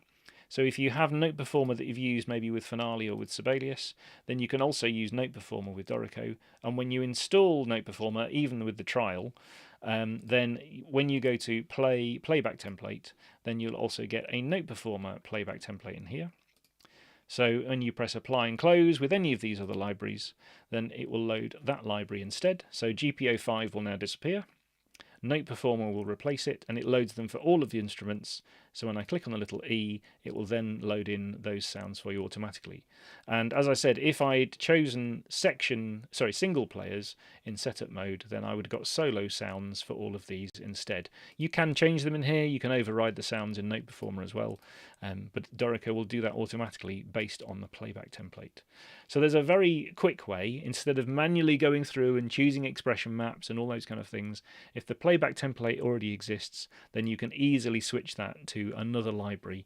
You can also create combinations of these, so you can say you wanted to change the strings to use BBCSO and the brass to use orchestral tools and all that kind of thing. You can do that as well in a playback template. We have some other videos on our channel about how to set up playback templates, how to use them, and various other options. And all the ones I've made available on that page that I've linked to, they all have some little information pages that I've put in there, some README files to tell you how they work, what options are available, and how you can use them in Dorico. Yes, Susan, this does assume you've already downloaded these libraries to your computer. So you have to already own those libraries. That's why this section is free. This is just the configuration to make them work in Dorico. So yes, you do need to own those libraries already. I think depending on the style, an option that lots of people seem to like at the moment is Note Performer. It is very good because they're even the tight string sounds you need and the exact techniques and that kind of thing, they work very well with Note Performer. Also, if you don't really want to spend a lot of time on playback and tweaking things manually, Note Performer is a great option. Excuse me, partly because there aren't a lot of options you can tweak in Note Performer, but also because they've spent a long time making sure that it works really well with a notation program like Dorico. So Note Performer is a good option. It's also not very expensive. There's a 30-day trial. I think it's about $120, I think, or something like that. Some libraries are much bigger, much more expensive, have microphone techniques and options, and there's all sorts of playback things you can do in Dorico to get the best out of those libraries if you want to. For example, there is there's a key editor down here. You can edit all of the MIDI details of everything. There's velocity lanes, there's CC lanes that you can add, and all this kind of thing. If you want to tweak lots of things to do with playback, to be very particular for your file. But for a lot of people who just want it to just work, please, using a playback template such as the GPO one, the GPO5 one, our default ones, or the Note Performer one. And if you run into any issues, especially if you've been changing instruments and things in setup mode, then just go to Playback template, choose the template you've already got loaded, and just press apply and close again, and it will automatically reload all of those sounds for you. And that should be a very good place to start. Can you use the choral sounds from Make Music? Yes, you can if you want to. There are now a couple of VSTs you can use that sing lyrics. So I don't have an example set up for you today, but I did do some examples recently with Synthesizer V. And Synthesizer V will sing lyrics to you. So if you write the lyrics underneath, you can then export that as a MIDI file very quickly into Synthesizer V, and it will actually sing you the lyrics as you've written them with all the notes. So that may be a better option, and that is another live stream I'm considering doing. So if people would be interested in that, then let me know. But yes, 4-part choir with them all singing could potentially be an option. There are some videos that we already have on how to mix and match various VST libraries. There is a series of videos that my colleague Anthony has done on playback in particular. So let me just quickly find you that one as well. So there's a series that he's done on playback tutorials. Hello, I'm Anthony Hughes. Hello, Anthony Hughes. I will just put that in the chat for you, and you can have a look at those. So those are, let me just put Oh, hang on, I've got caps lock on. Playback videos. I've just put. Oh, somebody else has put those in there, but yes. So there's a couple of yeses to a live stream for the Synthesizer V. So yes, maybe we can look at that one soon as well. Sorry, you meant sounds from MuseScore. I don't think the MuseScore sounds are available as VSTs generally for other companies to use. I think they're particular to their. They also have a very particular sound that doesn't work for lots of different styles. But any other VST library, and there's for choirs as well. There are things like the Spitfire Eric Whittaker choir. If you want a fun one, there's a free one, which is the Jacob Collier Audience Choir, and you can use that one if you want to. I did a playback template for that one a little while ago, and that's a free choir instrument. So yes, there are some other ones that you can download for free or otherwise and use with Dorico if you want to. Let me just check on some of the other questions. So it looks like we want to do a live stream Synthesizer V. I'll see what I can do. And that's for singing choral parts. Is a question from Dennis. Is it better for importing arrangements from Finale or PDF? You can't import directly from PDF into Dorico. There are some programs that can convert a PDF into MusicXML so that we can then import. So, for example, you can use Music, which is Newzik. You can also use PlayScore. It's PlayScore 2 is an app you can use on your phone or on an iPad. And you can either take a picture of some music, or if you subscribe to their options, you can import a PDF into their program. It reads it like an OCR program, reads to make sure it's all music and everything else, and then you can export MusicXML from there. In some cases, it's quicker to type it in, and do some note input practice in Dorico maybe. But it can be useful as an option to do those. So that would be an option for PDFs. But any program that can take, there are programs that can take a PDF, but they will all generally export MusicXML, so you can then import them into Dorico as an XML, as we've done today. Is SmartScore still a thing? I think some people still have it. You can use that as a scanning option. There's Photoscore, which the Photoscore Lite was with Sibelius, and you can use Photoscore. These days, you don't necessarily have a scanner still. So actually, one of these apps, like PlayScore on your phone, means you can take a picture of it on your phone and use your phone to do that, instead of having to have a scanner and the slow process of scanning things that way. But if you've got one of those systems and you've set it up the way you want it and it works, use those, because they also all export MusicXML. As I said at the beginning, there's more than 200 programs that can export MusicXML, so it's therefore a good way to import things. And hopefully this session has given you a good idea of the kind of things you might need to tweak once you've got that file in Dorico and you want to rearrange it or do anything else with it. So I don't think there's any other questions on that or anything on Playback. Sounds like there's some other videos that maybe we can do, or some other ones of these live streams. We will be rerunning this live stream again, of course, on Wednesday. So if you want to watch it live again, then you can. But you can rewatch this session 4. You can rewatch this one because it's available on this same link from our session materials page. And any of the previous sessions, if you missed any of those, then they're also available on this page. And then please do, when you're watching one of our videos, if you click on the little bell icon, the notify icon, then you can click to subscribe to our channel. So when we do other live streams, you won't necessarily then have to sign up for them on Eventbrite or any other system. You'll just be notified automatically when we're doing some of the videos on our channel, and then you can watch those live streams on various topics as well. My email address, if you want to ask me any questions, is in the chat now. It's discoverdorico@steinberg.de. So if you have any questions once we've finished this session, or any other sessions that you'd like us to do, or any questions that we didn't come up in this session, then please let me know. Also, when you're using Dorico in the hub here, there is a Learn section with various things in it, but down here we also have the various videos. So as we do new live streams and things that are in here, all of these will appear in here. so that as we do other videos and other live streams crop up, they will also appear in Dorico themselves. And don't forget, you can find out what's new in Dorico at any point with this section here. So all of the things that are new in version 6 and the recently released 6.1 with a nice etude piano and that kind of thing, you can find all of those in the Steinberg hub as well. So if you need any of those for any of the other resources and that kind of thing, then there are links in here. But like I said, if you're on YouTube, you can just click on the bell icon and you can subscribe to our channel and be notified when we do other new videos. Sorry if you didn't like this image, but it hopefully shows you it was a group session. Do I know if the Art Conductor expression maps offer features above and beyond those on Steinberg's site? Probably yes. It's quite a comprehensive set, the Art Conductor ones. If you own a lot of libraries, then they have expression maps for most of the libraries you can possibly think of.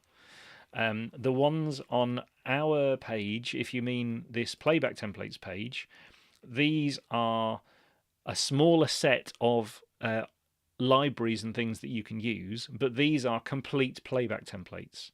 The Art Conductor ones are just expression maps. So if you take those expression maps, you need to set them up manually for each instrument. You have to choose the instrument, find the expression map, and add that expression map for that particular instrument in each case. And then ideally, you'd follow our videos that I linked earlier, the Playback videos, and you would then set that up probably as your own Playback template. But these ones here, so for example, if you downloaded this one from our website, so there's an article here for the BBCSO one, you can download these. These are Playback templates, so it's the expression maps and everything all wrapped up into a Playback template, and they're much easier to use because you just load it into Dorico, press apply, and it will automatically load all the sounds and assign all the expression maps.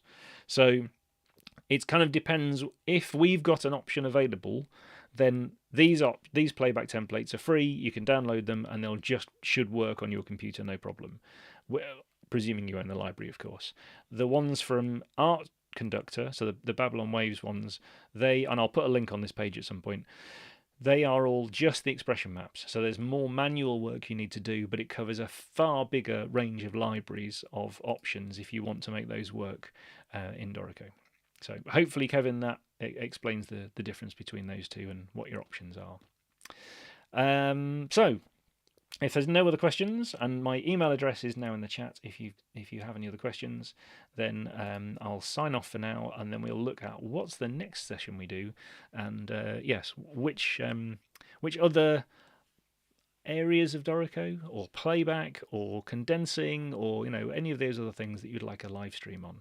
But thank you for watching this one live.